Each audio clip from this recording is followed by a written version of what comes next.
On June 16, 2008, a 2-year-old girl named Kaylee Anthony was seen alive for the last time. She was leaving her grandparents' home in Orlando, Florida, with her mother.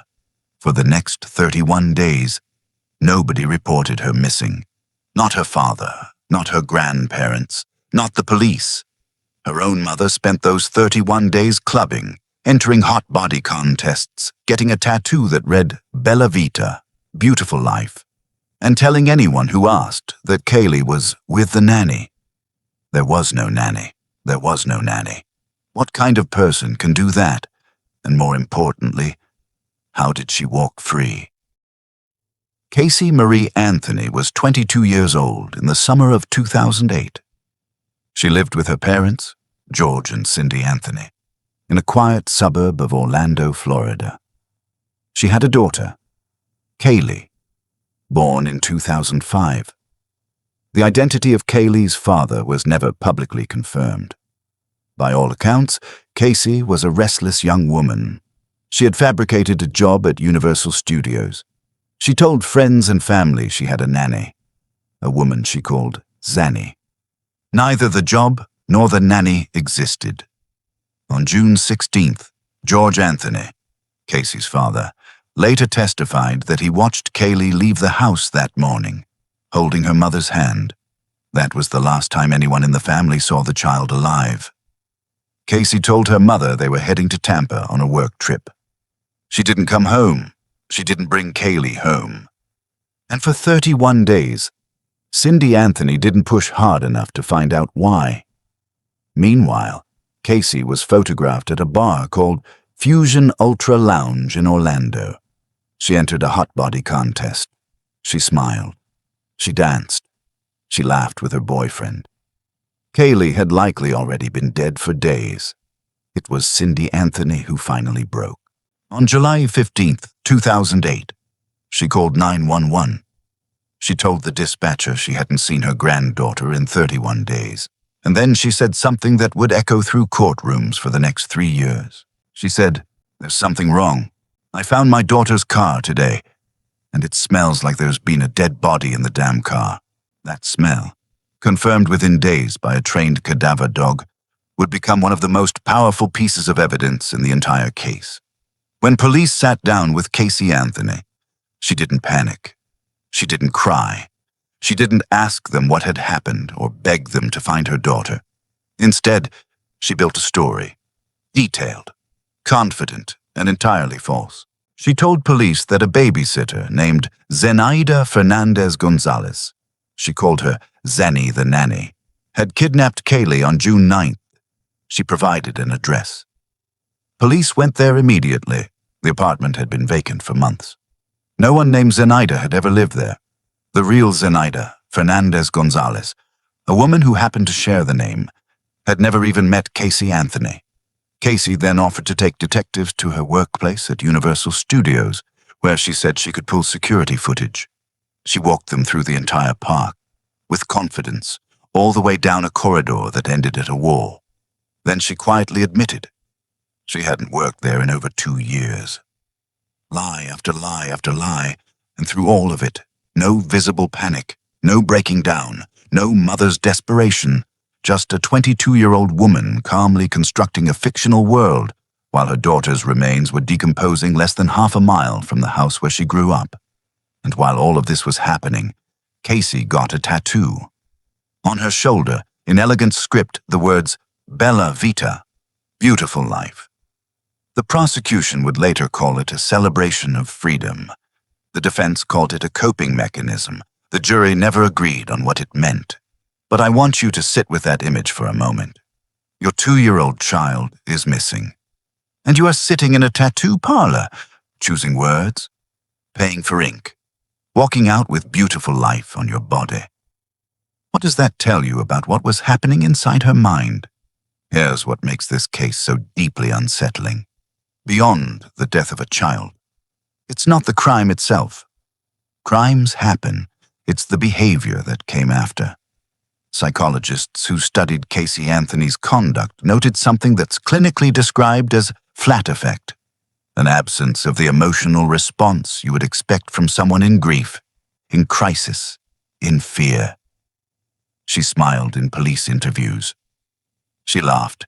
She shopped at Target the week Kaylee went missing, buying party supplies, swimsuit bottoms, and a romantic film. Now, flat affect alone does not make someone a murderer. There are many reasons a person might suppress emotion in a crisis. Trauma, dissociation, shock. But here's what makes Casey's case different. She wasn't suppressing emotion. She was performing a completely different emotion. Joy, pleasure, freedom. And she had been practicing this skill for years. Long before Kaylee disappeared, Casey Anthony had been living a double life. She fabricated a career. She invented a social life. She borrowed money from friends under false pretenses. She told her family elaborate stories that had no basis in reality. Researchers call this pattern confabulatory behavior, a compulsive, automatic construction of false narratives, often so deeply practiced that the person begins to believe their own version of events. Casey had built a parallel reality, a version of her life where she was free, where she had a job, a nanny, a social life, independence.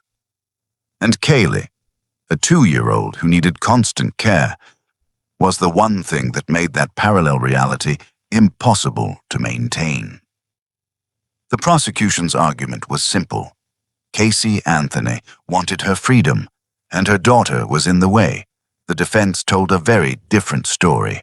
They claimed that Kaylee had drowned accidentally in the family swimming pool on the morning of June 16th, and that Casey's father, George Anthony, had discovered the body and helped cover it up, triggering a pattern of trauma responses in Casey that explained her erratic behavior. George Anthony denied this on the stand. He was never charged with any crime related to Kaylee's death. But here is the question that I keep coming back to. If your child drowned accidentally, if it was a terrible, tragic accident, what would you do? Would you call 911? Would you scream for help? Or would you wrap her body in a blanket, place her in a plastic bag, and drive to a tattoo parlor? On December 11th, 2008, Kaylee Anthony's skeletal remains were found. They were inside a plastic bag, in a wooded area less than half a mile from the Anthony family home. Duct tape was found near her skull. The cause of death was ruled homicide by undetermined means. Casey Anthony was indicted by a grand jury on charges of first-degree murder, aggravated child abuse, aggravated manslaughter, and 4 counts of providing false information to law enforcement. She pleaded not guilty. The trial began in May 2011. It became the most watched criminal case in American history since O.J. Simpson. On the day of the verdict alone, more than 5 million people tuned in live across the country. The prosecution painted Casey as a selfish, calculating mother who had suffocated her daughter to gain freedom. They pointed to the chloroform searches on the family computer, the cadaver dog findings, the duct tape, the 31 days of silence. The defense argued the death was accidental, that George Anthony was the real villain, that Casey's bizarre behavior was the result of years of childhood abuse, a woman who had learned to smile through pain. On July 5, 2011, after more than 10 hours of deliberation, the jury returned. Not guilty, first-degree murder. Not guilty, aggravated child abuse. Not guilty, aggravated manslaughter. She was convicted only of lying to police. 4 misdemeanor counts. She was released 12 days later, having already served time. The public response was volcanic. Protesters surrounded the courthouse. Death threats flooded social media. A petition demanding justice for Kaylee was signed by hundreds of thousands of people. TV host Nancy Grace, who had covered the case obsessively for 3 years, went live with her audience the moment the verdict was read. She said, "The devil is dancing tonight." And millions of people watching at home agreed with her. Kaylee Anthony would have been 20 years old today. She never started school. She never learned to ride a bike. She never got the chance to become whoever she was going to be. Casey Anthony walked out of the Orange County Jail on July 17, 2011. She was 25 years old. For years, she lived quietly in South Florida, reportedly working for a private detective who had assisted her defense. She gave almost no interviews. In 2020, she appeared in a Peacock docu-series called Casey Anthony, Where the Truth Lies. In it, she denied knowing what had happened to her daughter.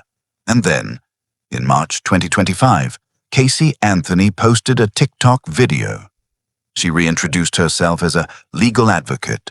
She launched a Substack newsletter at $10 a month. She said she wanted to use her platform to advocate for women, for the LGBTQ community, and for Kaylee. The internet did not welcome her back quietly. Here is what we know for certain. Kaylee Anthony is dead. She was 2 years old. She had her whole life in front of her.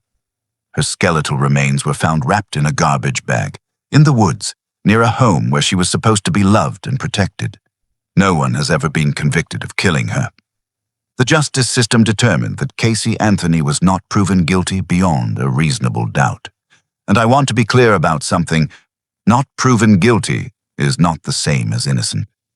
Those are two very different things, and that distinction is something Kaylee's grandparents, George and Cindy Anthony, have had to carry every single day since 2008.